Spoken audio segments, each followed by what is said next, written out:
कल्याण डोंबिवली महानगरपालिकेच्या निवडणुकीत डोंबिवलीमध्ये भाजपचे एकापाठोपाठ एक नगरसेवक बिनविरोध निवडून येत आहेत. याच पार्श्वभूमीवर पॅनल क्रमांक 27 मधून भाजपचे उमेदवार महेश पाटील निवडून आलेले आहेत.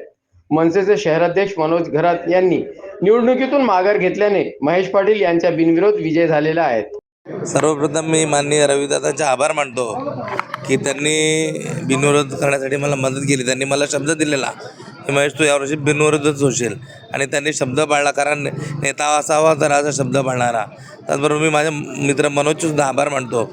कारण मनोज आणि मी लहानपणीचे मित्र आहोत आणि त्याचा जो ग्रुप आहे मनोजचे जे कार्यकर्ते ते माझेसुद्धा मित्र आहेत. म्हणून त्याने आपसात वाद नको म्हणून त्याने स्वतःचा करिअरचा बळी दिला आणि माझा मैत्रीही त्यांनी पाळली. त्याबद्दल मनोजचे मनापासून आभार मानतो. भाजपची मीडियाची घोडदौड सुरू आहे. अनेक नगरसेवक बिनविरोध निवडून येत आहेत. माननीय नरेंद्र मोदीजी आणि माननीय देवेंद्रजींच्या नेतृत्वामध्ये देशाचा आणि राज्याचा जो विकास आहे त्याच्यामुळे अनेक लोक भारतीय जनता पार्टीसोबत जोडत आहेत. त्याच्यामुळे जी जनता आहे ती भारतीय जनता पार्टी उभी आहे. तुम्ही पाहिलं असेल अंबरनाथ असेल बदलापूर असेल ज्या पद्धतीने नगराध्यक्ष निवडून आले त्याच पद्धतीने कल्याण डोंबिवलीमध्ये सुद्धा भारतीय जनता पार्टी आणि शिवसेना महायुतीचा महापौर बसेल.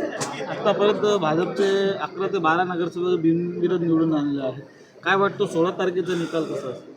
16 तारखेला चित्र स्पष्ट झालेलं आहे. विरोधकच कोणी उरलेला नाही. त्याच्यामुळे मला वाटत नाही की विरोधकांचे 5च्या जास्त नगरसेवक निवडून येतील असं मला वाटत नाही.